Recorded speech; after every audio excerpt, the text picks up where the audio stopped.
కేసీఆర్ గారి నివాసం ఉంటున్న బంజారా హిల్సే కనిపిస్తూ ఉన్నది, నందినగరే కనిపిస్తూ ఉన్నది.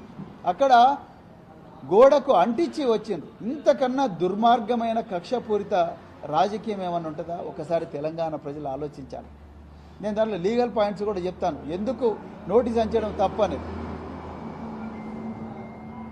మీరు మరి హైదరాబాద్ నగర పోలీసులు కేసీఆర్ గారు ఆ నోటీస్ తీసుకొని వారు వెంటనే ఆ నోటీస్ అందిన వెంటనే నోటీసు వారికి సమాచారం అందిన వెంటనే వారు వెంటనే ఏం చెప్పిండ్రు, అయ్యా నేను మర్కుక్ మండలం ఎర్రవల్లి గ్రామంలో ఉంటున్నాను, నా వయసు 65 సంవత్సరాలకు పైబడ్డది, చట్ట ప్రకారం 65 సంవత్సరాల పైబడ్డ వ్యక్తులను మీరు వాళ్ళు ఎక్కడుంటే అక్కడనే వాళ్ళతో మాట్లాడాలి, వాళ్ళని విచారించాలి, అంతే తప్ప మరి నేను పరిస్థితి లేదని చెప్పిన తర్వాత కూడా మళ్ళీ కక్షతోని మళ్ళీ నందినగర్ పోయి మళ్ళీ ఫేస్ చేశాం.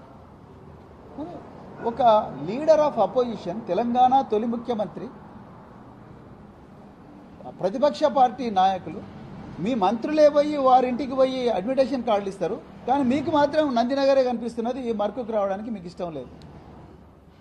అంటే ఎంత కక్ష రేవంత్ రెడ్డి మనసులో ఉన్నదో, ఇలా ఎంత కక్ష, ఎంత వివక్ష మీరు చూడండి.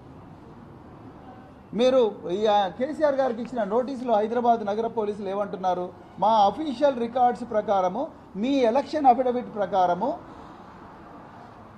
మీ ఇల్లు నందినగరే అడ్రస్ ఉంది కాబట్టి మేము నందినగర్లోనే పేస్ చేస్తామంటున్నారు. నేను ఇలా హైదరాబాద్ నగర పోలీసులను, ఇప్పుడున్న సిట్టు పోలీసులను ఒక 2 ప్రశ్నలు అడగాలనుకున్నాను. అయ్యా మరి మీరు అదే నిజమైతే ఈ సిద్దిపేట ఎమ్మెల్యే తన్నీరు హరీష్ రావు గారు వారి నివాసం వచ్చేసి ఎలక్షన్ అఫిడవిట్ అఫీషియల్ రికార్డ్స్ ప్రకారము వారి నివాసం వచ్చేసి 11-1-59/12 భారత్ నగరు సిద్దిపేట పట్టణంలో వారి అఫీషియల్ రికార్డు. మరి మీరు హరీష్ రావు గారికి 19/1/2026 నాడు ఇచ్చిన నోటీసులో ఏం అడ్రస్ పెట్టిండ్రు సిట్టు చీఫ్ గారు? మీరు ఏం అడ్రస్ పెట్టిండ్రు? T Harish Rao, ex minister, MLA Siddipet assembly constituency, resident of villa number 125 Chris terminus 1017 Chris villa avenue, district Nanakramguda, Telangana. అంటే పోలీసులకు, సిట్టు పోలీసులకు రేవంత్ రెడ్డి గారికి తెలుసు హరీష్ రావు గారు హైదరాబాద్లోనే ఉంటున్నారు అని చెప్పి హైదరాబాద్లో ఇచ్చిన, ఆయన ఎక్కడ నివాసం ఉంటే అక్కడే పోయి నోటీస్ ఇచ్చిండు. ఇక నాకు మన హైదరాబాద్ నగర పోలీస్ కమిషనర్ సజ్జనార్ గారు నాకు ఒక నోటీస్ పంపించారు. ఆ నోటీసులో చూడండి, నాకు నోటీస్ పంపించి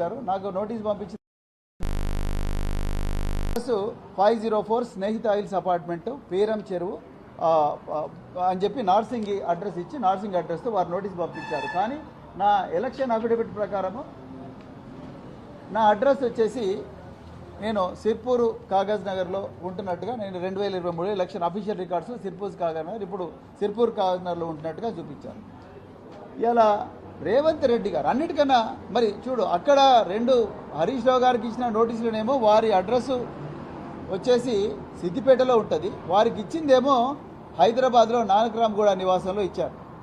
మరి వారికి తెలుసు, హైదరాబాద్ నగర పోలీసులకు తెలుసు, అదేవిధంగా రేవంత్ రెడ్డికి కూడా తెలుసు హరీష్ రావు గారు హైదరాబాద్ నివాసంలో ఉంటున్నారని. అలాంటప్పుడు ఆయనకు హైదరాబాద్లో ఆయన నివాసం ఉంటున్న దగ్గర హరీష్ రావు గారికి నోటీస్ సర్వ్ చేసినప్పుడు అదే 160 సిఆర్పిసి కింద కేసీఆర్ గారు ఎక్కడైతే నివాసం ఉంటున్న ఎర్రవెల్లి గ్రామం మర్కుక్ మండలానికి ఎందుకు నోటీసు సర్వ్ చేయలేదు అనేదే మా ప్రశ్న. అంటే